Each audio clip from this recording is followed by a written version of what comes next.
kamu tidak menjaga aku sehingga aku jatuh di dalam bujukan si jahat pada waktu itu.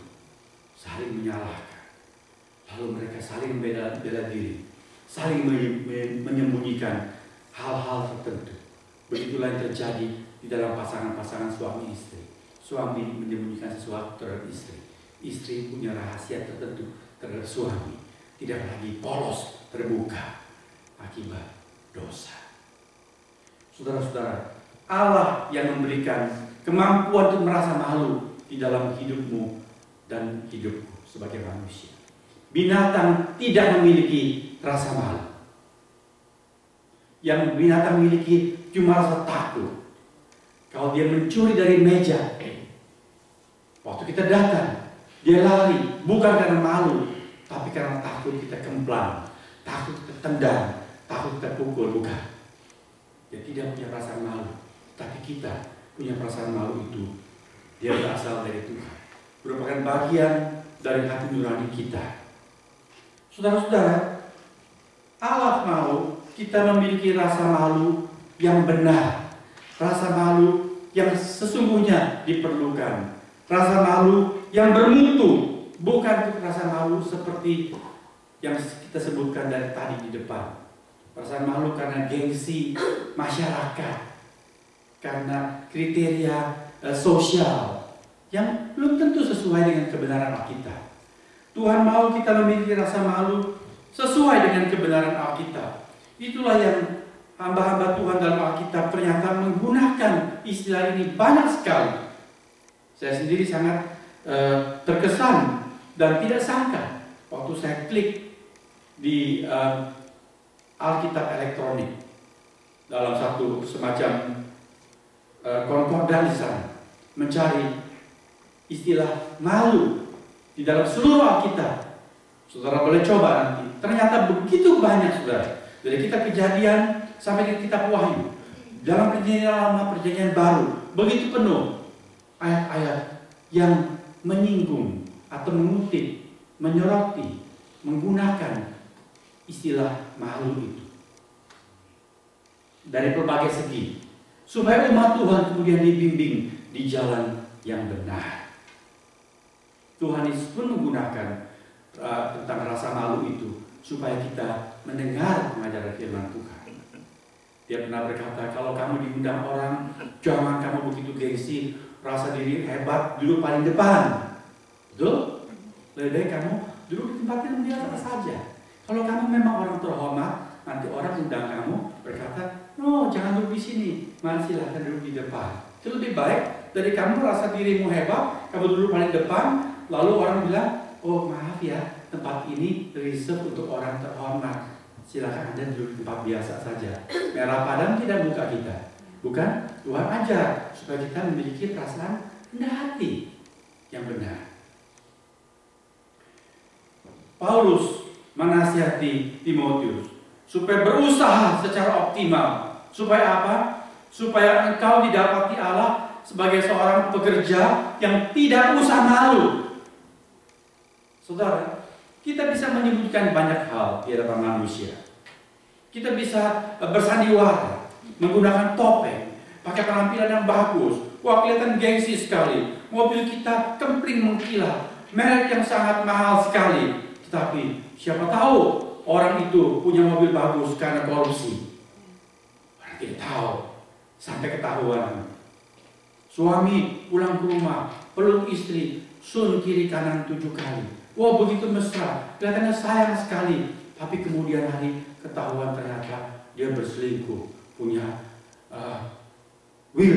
wanita idaman lain, punya simpanan. Wah, gimana itu? Seperti itu. Kita bisa bersandiwara, tapi di hadapan Tuhan semuanya terbuka, bukan?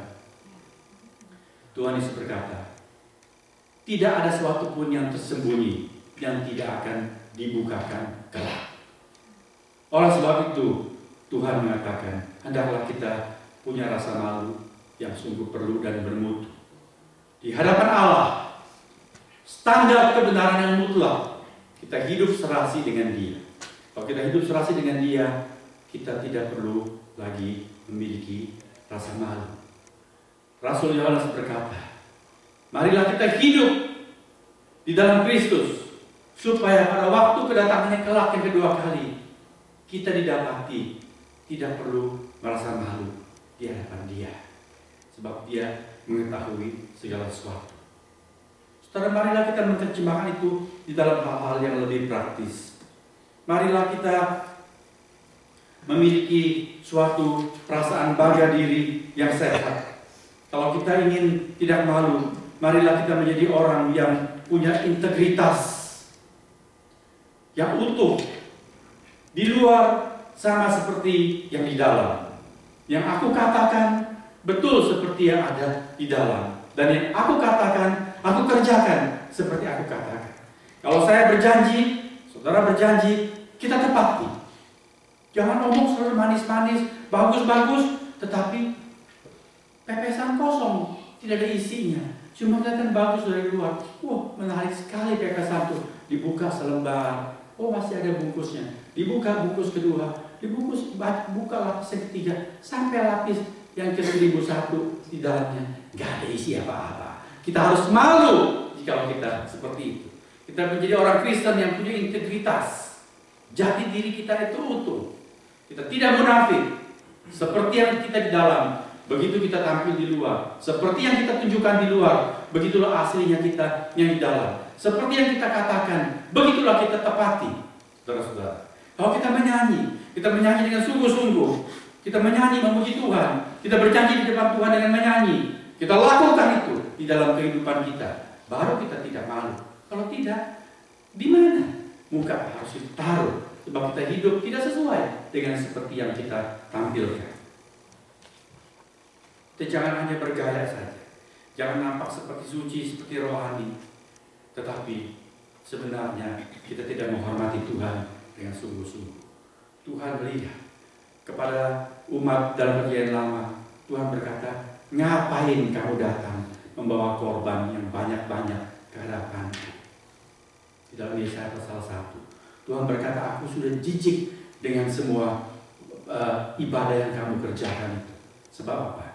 Sebab hatimu tidak beres. Saudara lihat, Tuhan menembus, melihat sampai ke dalam. Marilah kita tampil utuh, baru kita tidak perlu merasa malu. Marilah kita menjadi orang yang tidak perlu merasa malu, karena kita tahu berterima kasih dengan sungguh-sungguh.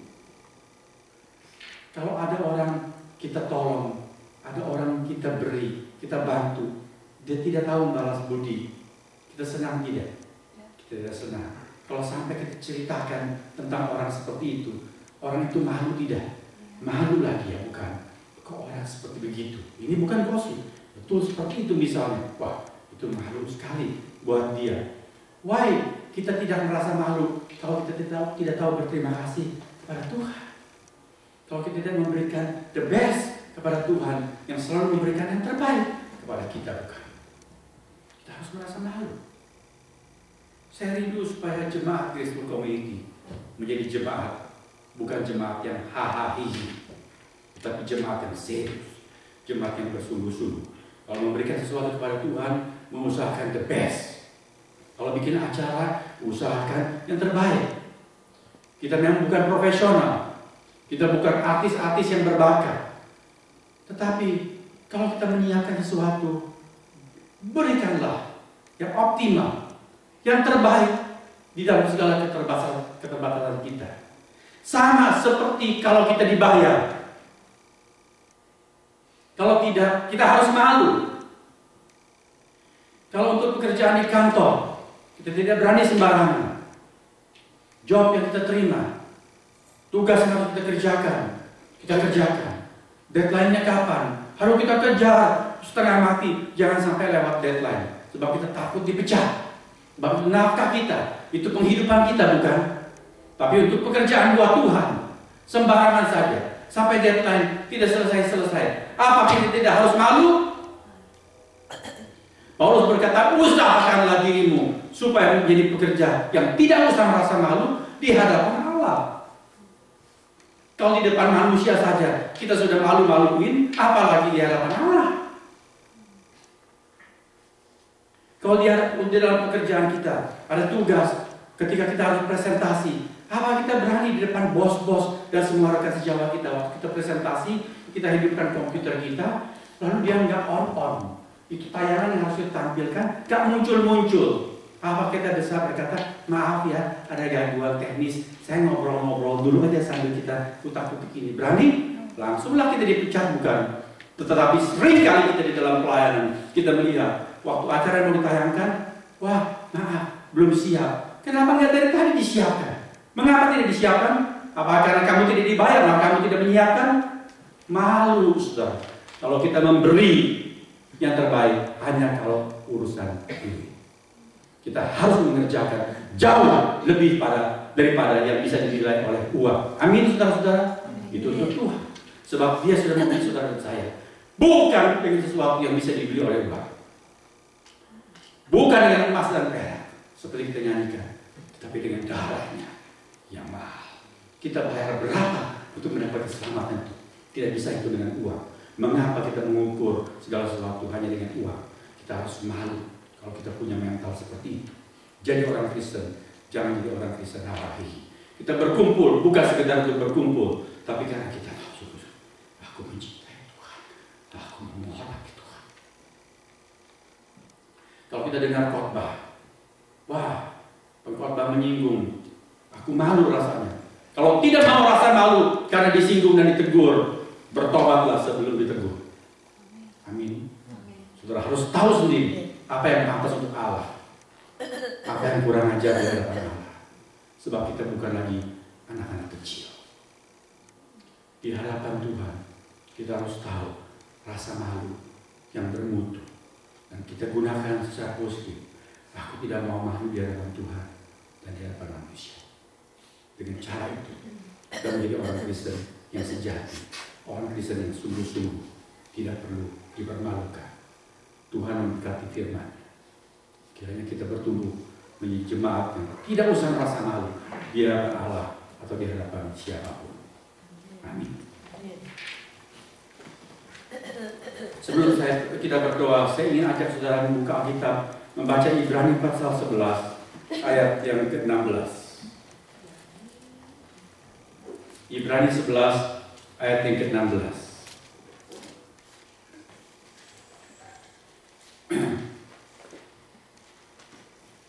Kita baca dari ayat 15 dan 16 supaya cukup lengkap konteksnya. Ibrani 11 ayat 15-16. Semua buka suara membaca bersama-sama. Dan kalau sekiranya dalam hal itu mereka ingat akan tanah asal yang telah mereka tinggalkan, maka mereka cukup mempunyai kesempatan untuk pulang ke situ. Tetapi sekarang mereka merindukan tanah air yang lebih baik, yaitu satu tanah air surgawi. Sebab itu Allah tidak malu disebut Allah mereka, karena Ia telah mempersiapkan sebuah kota bagi mereka. Saudara dengar tadi? Allah tidak malu disebut Allah mereka. Karena apa? Karena orang-orang ini hidup sesuai dengan ikrar imannya. Kalau perlu membayar harga dengan penderitaan, bahkan dengan nyawa mereka bayar. Mereka sungguh-sungguh sejati di hadapan Tuhan. Asli di luar maupun di dalam sama sesungguhnya. Dan Tuhan yang Maha Tahu melihat, dan Tuhan berkata, aku tidak malu disebut Allah mereka. Saudara, marilah kita mempunyai cita-cita. Pada suatu hari kita mendengar Tuhan berkata, aku bangga disebut Allahmu. Aku bangga disebut sebagai Tuhan, karena Engkau sungguh bisa aku banggakan. Amin, saudara. Mari kita berdoa.